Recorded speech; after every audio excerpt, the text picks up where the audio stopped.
Of them unable to speak. While these four are still being treated, I would be remiss not to mention the woman who was killed Wednesday during the same shooting.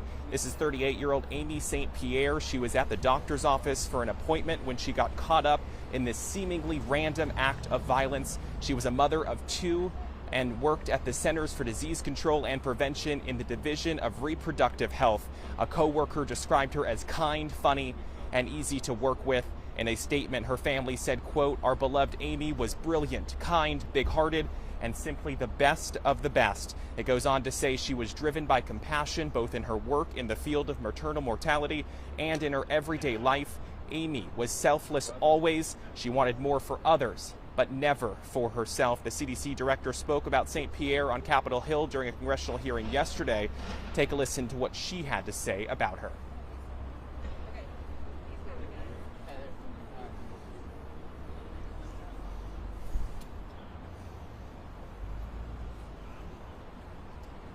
Yeah, that was the CDC director yesterday on Capitol Hill. St. Pierre leaves behind two young kids, a husband, and a larger extended family.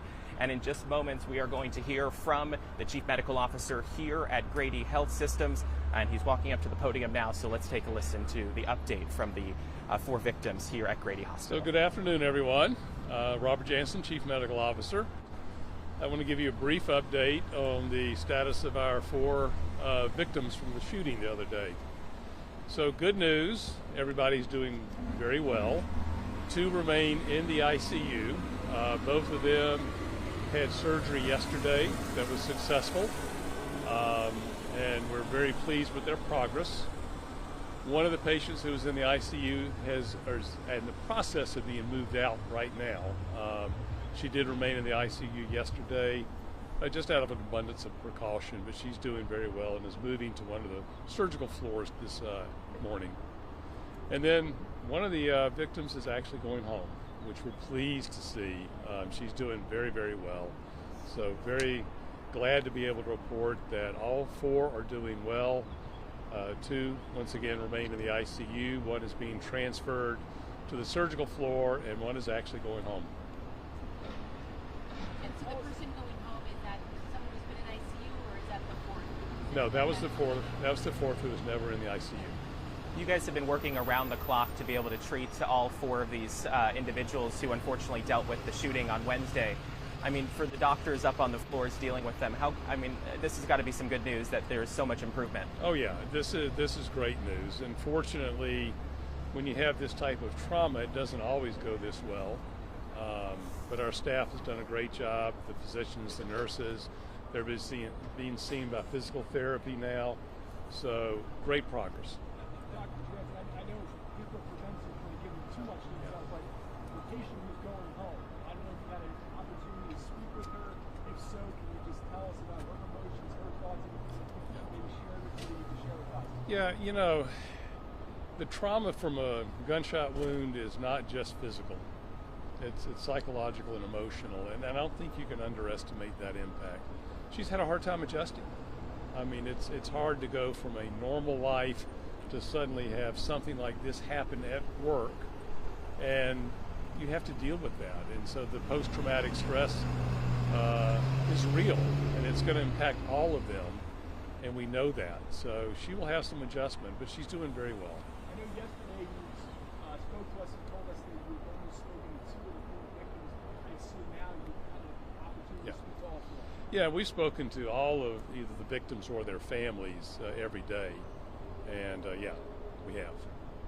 Are you able to just talk about, we're not inside there, go through such a traumatic event like this, and then start to realize as the days pass what happened there? Right. Are they all conscious of what happened? Yeah, every one of them knows what happened, and they know it, their families know it.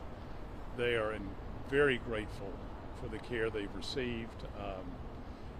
All the families and the patients have expressed that gratitude and an acknowledgement that, Grady has some unique abilities that I think we need to all appreciate and acknowledge because, most facilities could not handle this type of, they're not set up for it. They're not designed. That's what we do, and we do it every day, and we do it very well.